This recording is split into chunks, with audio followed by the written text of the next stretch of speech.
नमस्कार साथियों, स्वागत है आपका बात यूपीएससी की रवि के साथ में।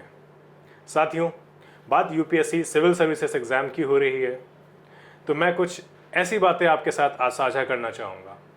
साथियों, ये एग्ज़ाम 3 स्टेजेस में होता है, प्रिलिमिनरी एग्ज़ाम, मेंस और इंटरव्यू।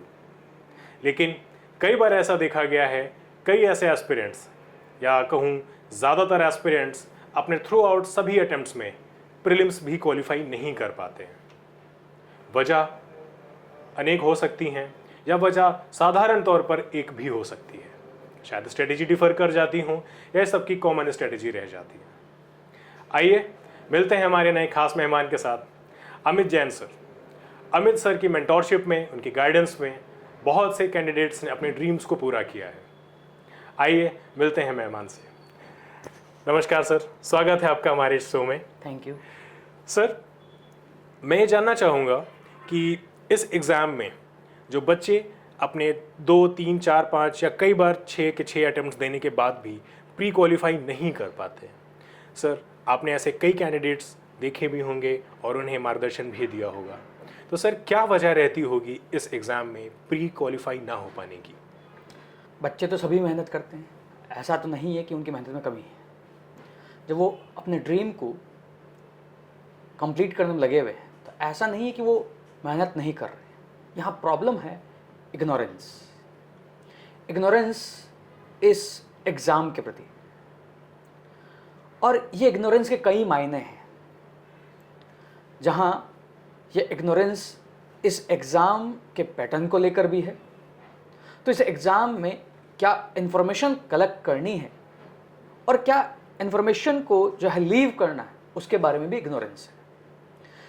प्रीलिम्स की अगर हम बात करें तो लगातार यूपीएससी का कट ऑफ नीचे गिर रहा है, और लगातार अगर कट ऑफ नीचे गिर रहा है तो इसका मतलब यह नहीं है कि थोड़ी सी और ज़्यादा इन्फॉर्मेशन कलेक्ट करके हम उस कट ऑफ को क्लियर कर लें। इस एग्ज़ाम में जो फाइट है प्रीलिम्स में खासतौर पर, वो 35 से 45 क्वेश्चन है, और यहाँ पर मेनली कमी रह जाती है उस एग्ज़ाम की एग्जैक्ट नेचर को समझना, और उस नेचर में वह पूछ कैसे रहा है, क्वेश्चन बनाए कैसे जा रहे हैं, पीवाईक्यू का पैटर्न क्या है, और स्टेटमेंट कैसे पुटअप किए जा रहे हैं, वो समझ ना पाना। और इस कंटेक्स्ट में वो सब्जेक्ट जो इस एग्ज़ाम के लिए इंपॉर्टेंट है, लाइक साइंस एंड टेक्नोलॉजी और एनवायरनमेंट, खासतौर पर प्रीलिम्स में, उसके बारे में इग्नोरेंस भी एक कारण है, जिस कारण कैंडिडेट्स प्रीलिम्स में सबसे बड़ी प्रॉब्लम को फेस करते हैं, जहां पहले दूसरे अटेम्प्ट में तो यही प्रॉब्लम रहती है। जी सर। सर, जैसा आपने बताया कि इस प्रीलिम्स एग्ज़ाम में कहीं ना कहीं साइंस एंड टेक जैसे सब्जेक्ट्स का एक इम्पॉर्टेंट रोल रहता है, लेकिन अमूमन देखा यह जाता है कि जब बच्चा इस एग्ज़ाम की तैयारी शुरू करता है तो कहीं ना कहीं वो हिस्ट्री जैसे एक वास्ट और डेप्थ वाले सब्जेक्ट से स्टार्ट करता है। तो क्या ऐसा माना जा सकता है कि हिस्ट्री या ज्योग्राफी या पॉलिटी जैसे ह्यूज सब्जेक्ट से अगर अपनी प्रिपरेशन स्टार्ट करी गई है तो जब तक बच्चा पॉलिटी ख़त्म करके साइंस एंड टेक या एनवायरमेंट इकोलॉजी तक आता है तब तक एग्जॉस्ट हो चुका होता है और उस अंडरस्टैंडिंग को डेवलप नहीं कर पाता है? क्या यही वजह है प्रीलिम्स ना हो पाने की? नहीं, एग्जॉशन की तो कोई प्रॉब्लम नहीं है, बिकॉज जब वो एस्पिरेशन लेके आया और ड्रीम को साकार करने के लिए मेहनत कर रहा है तो वो मेहनत करना चाहता है, बट उन सब्जेक्ट की एग्जैक्ट डिमांड वो समझ नहीं पाता है। उस कंटेक्स्ट में हिस्ट्री, ज्योग्राफी, पॉलिटी, इकोनॉमी, इन्हीं में वो उलझ जाता है। और ये सब्जेक्ट भी इम्पोर्टेंट है, ऐसा नहीं है कि ये सब्जेक्ट इम्पोर्टेंट नहीं, बट साइंस एंड टेक्नोलॉजी और एनवायरनमेंट भी इम्पोर्टेंट है, और उनमें भी ऐसा नहीं कि वो पढ़ता नहीं है, पढ़ता है, बट उनमें क्या पढ़ना है वो एग्जैक्टली प्रॉब्लम हो जाती है। तो सर, अगर प्रीलिम्स के लिए अगर देखा जाए तो जैसा आपने कहा कि कंटेंट की तरफ ना जा करके एग्ज़ाम ओरिएंटेड थॉट को रखना चाहिए, कहीं ना कहीं शायद आप यही कहना चाह रहे हैं। हाँ, तो क्या प्रीलिम्स के लिए प्रीवियस ईयर क्वेश्चन पेपर्स कितने कारगर सिद्ध हो सकते हैं प्रीलिम्स को क्वालिफाई कराने में?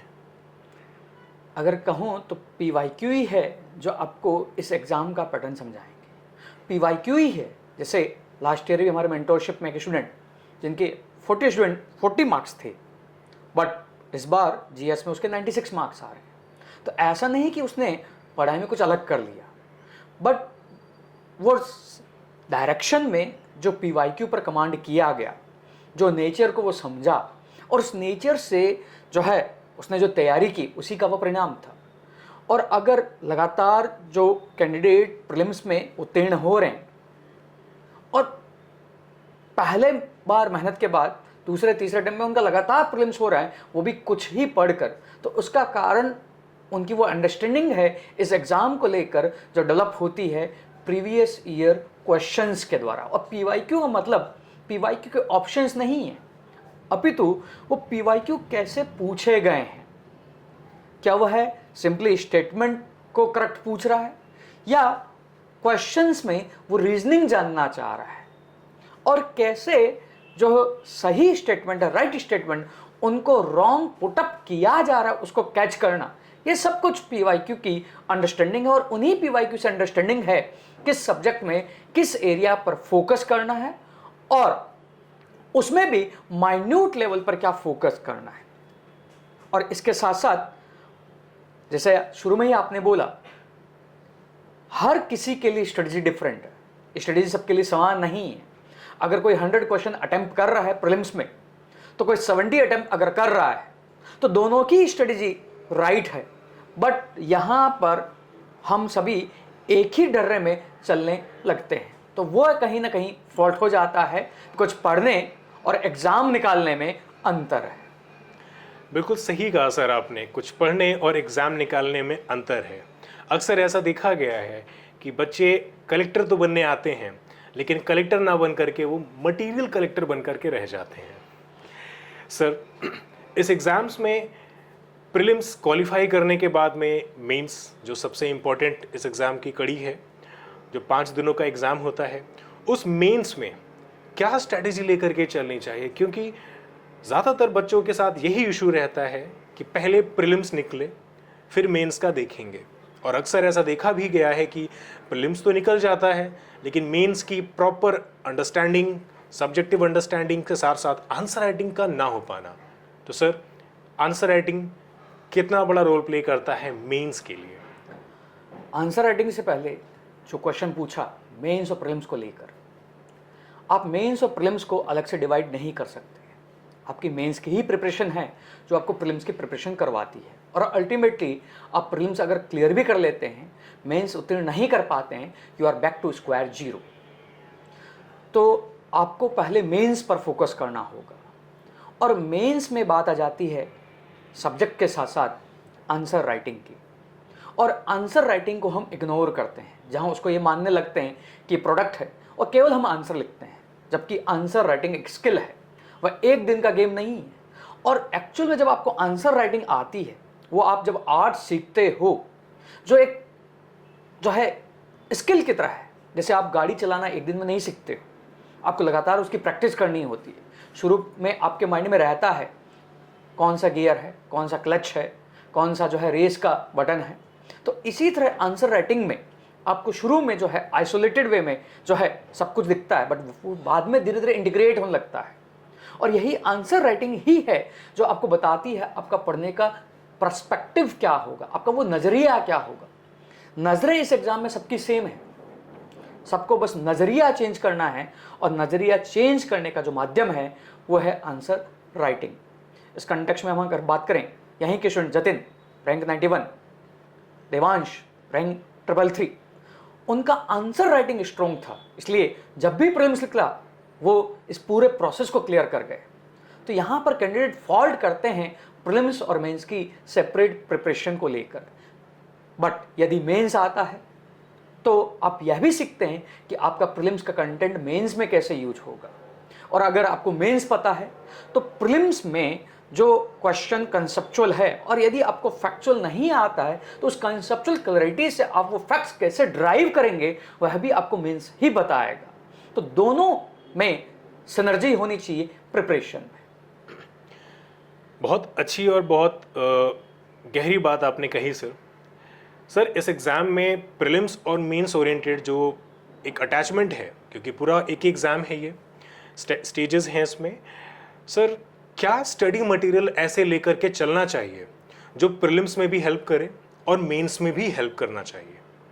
उसके बारे में थोड़ा हमारे दर्शकों को बताएं सर। स्टडी मटेरियल सबके लिए सेम है, बट जो बात बोली थी आपने कि कलेक्टर बनने आए, मटेरियल कलेक्टर बन गए, और इसी कंटेक्स्ट में एपिस्टोमोफिलिया, जहाँ हम too much content, too much information gain करने लगते हैं। बल्कि स्टडी मटेरियल में जो स्टैंडर्ड बुक्स हैं, जो सबको पता है, उसको ज़्यादा एलोबरेट भी करना ठीक है, सबको पता है क्या पढ़ना है, बट उन्हीं चीज़ों को पढ़ने का नज़रिया, उसके साथ साथ प्रीवियस ईयर क्वेश्चन लेते हुए किस एरिया पर फोकस करना है और क्या जो है आपको जो है मगअप करना है और उसको फिर अप्लाई करना सीखना, वही जो है इस कंटेक्स्ट में आपके स्टडी मटेरियल को कम कर सकता है, जहाँ ज़्यादा नहीं, बेसिक्स जो है बहुत क्लियर होने चाहिए। बहुत अच्छी बात कही सर आपने। सर, इस एग्ज़ाम में जैसे प्रीलिम्स और मेंस आपस में जुड़े हुए हैं और कहीं ना कहीं इंटरव्यू भी इसी का पार्ट है डेफिनेटली, तो कंटेंट और कंटेक्स्ट भी जुड़ा हुआ है। लेकिन जब हम इस एग्ज़ाम की प्रिपरेशन करते हैं तो जो हमारे सब्जेक्ट्स हैं स्टैटिक पोर्शन के, वो तो सभी को पढ़ने हैं। बात आपने बिल्कुल सही कही, नज़रिया बदलना है। वही एनसीईआरटीज़, वही स्टडी मटेरियल पढ़ करके लोग ऑल इंडिया फर्स्ट रैंक भी लाते हैं और लास्ट भी रैंक लाते हैं, और वही पढ़ के कुछ लोगों का प्रीलिम्स भी नहीं होता और लिस्ट इंटरव्यू दे करके भी वो लिस्ट से बाहर हो जाते हैं। सर, करंट अफेयर्स की अगर मैं बात करूं तो क्या सोर्स प्रेफर किया जाना चाहिए? अगर मैं मीडियम वाइज भी बात करूं तो इंग्लिश मीडियम और हिंदी मीडियम है, तो क्या ऐसा सोर्स हो जो ऑथेंटिक हो इस एग्ज़ाम के लिए? यूपीएससी में करंट अफेयर से ज़्यादा इंपॉर्टेंट है को related current affairs. Current affairs अगर हम स्पेसिफिक बात करें तो उसके क्वेश्चंस कम ही होंगे, बट कंटेक्चुअल क्वेश्चंस होंगे, जहां अगर कुछ न्यूज चल रही है वो हमारे बेसिक्स में है तो हमें उसको कवर करना होगा। फॉर एग्जाम्पल, अगर टाइगर न्यूज में है तो वो टाइगर या वो वाइल्ड लाइफ सेंचुरी या वो टाइगर रिजर्व काम का नहीं, वो टाइगर रिजर्व के कंटेक्स्ट में जो सारा पार्ट है, national tiger reserve conservation authority NTCA, फिर इस कंटेक्स्ट में टाइगर रिजर्व कैसे बनते हैं, वो सारा जो है पार्ट इंपॉर्टेंट हो जाता है। और इस कंटेक्स्ट में करंट अफेयर्स को भी कैसे पढ़ना है, इसके लिए भी काम आता है प्रीवियस ईयर क्वेश्चन।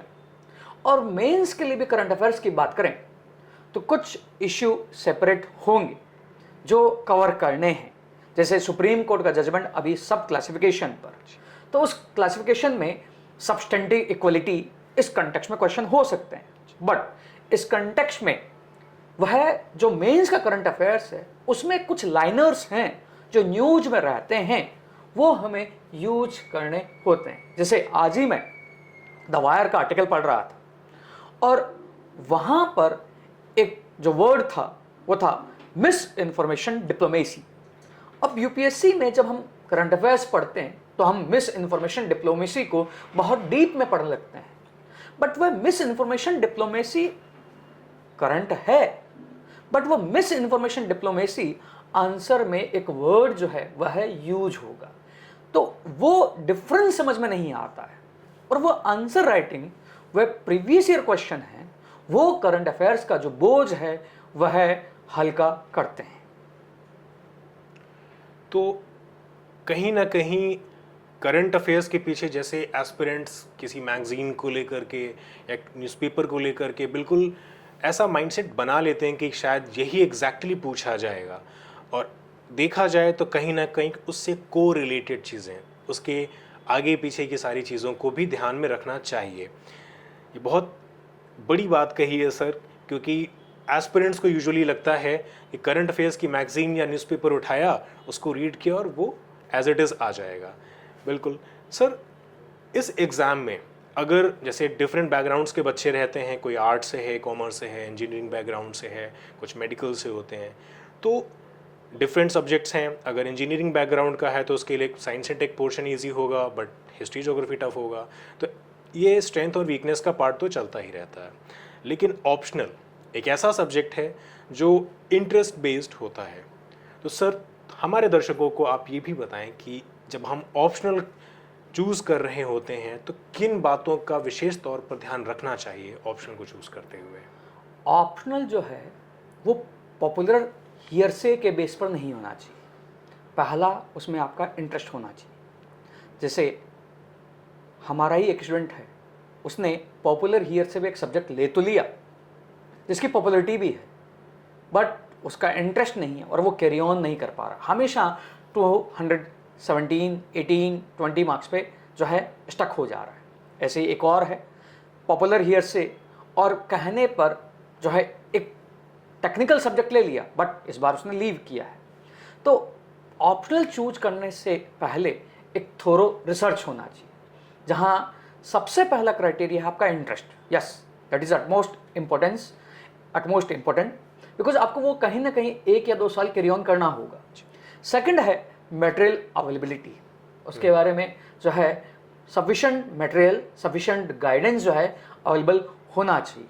और थर्ड जो है वो लीस्ट क्राइटेरिया है मार्क्स का। बट एक्चुअल में होता क्या है, लोग मार्क्स के पोजीशन में आ जाते हैं और मार्क्स ही उनका डिसाइड कर लेता है कि क्या हमारा ऑप्शनल होना चाहिए, और वह उस कंटेक्स्ट में प्रेशराइज जो है डेवलप कर लेते हैं जी। और फिर वो 1 या 2 मेंस देने के बाद जब मार्क्स नहीं आते हैं तो उसको चेंज करते हैं। तो आपको रीडिंग करके जो है फिर जो है इस क्राइटेरिया के बेस पे आपको ऑप्शनल चूज करना चाहिए। बिल्कुल सर, मुझे ऐसा लगता है सर कि ऑप्शनल इंटरेस्ट के साथ साथ में थोड़ा नॉलेज बेस भी होना चाहिए, ताकि बाय चांस अगर पहले अटेम्प्ट में या दूसरे अटेम्प्ट में क्वालिफाई ना भी हो पाए तो तीसरे अटेम्प्ट में उसी सब्जेक्ट को फिर डेप्थ में पढ़ने का एक इंटरेस्ट बरकरार रहना भी चाहिए। Yes. तो कहीं ना कहीं इंटरेस्ट बहुत मैटर करता है। सर, बात सिविल सर्विसेज एग्जाम की हो रही है, तो प्रीलिम्स में कई बार कई एस्पिरेंट्स आपने ऐसे देखे होंगे, आपसे पढ़े भी होंगे, जो जीएस के पेपर 1 में तो क्वालिफाई बहुत स्टैंडर्ड मार्क्स के साथ करते हैं, लेकिन कहीं ना कहीं पेपर 2 यानी सीसैट उनको बिल्कुल नीचे लेकर के आ जाता है।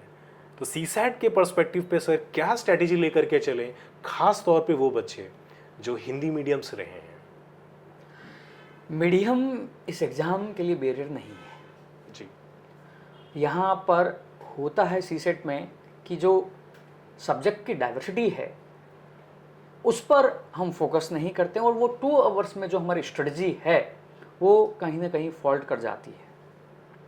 जहाँ मैंने ऐसे स्टूडेंट भी देखे हैं जो IITians हैं, सीसेट में फेल हैं, बट हिंदी मीडियम के भी कुछ ऐसे स्टूडेंट हैं जो है पास आउट नहीं हुए, पर लास्ट ईयर 2023 में जब सबसे टफेस्ट सीसेट आया था तो वो क्लियर हो गए, जहाँ पहले 2 अटेम्प्ट में उनका सीसेट नहीं हुआ था, क्योंकि उन्होंने अपनी स्ट्रेटजी चेंज की थी, जहाँ मैथ्स रीजनिंग पर ही नहीं, उन्होंने कॉम्प्रहेंशन पर भी ध्यान दिया था। जैसे यहीं के selected student Komal, brilliant student, but CSAT में जब सीसेट टफ नहीं आ रहा था तब क्वालिफाई वो नहीं कर पाए, तब उन्होंने स्ट्रेटजी चेंज किया और कॉम्प्रहेंशन पर ध्यान दिया।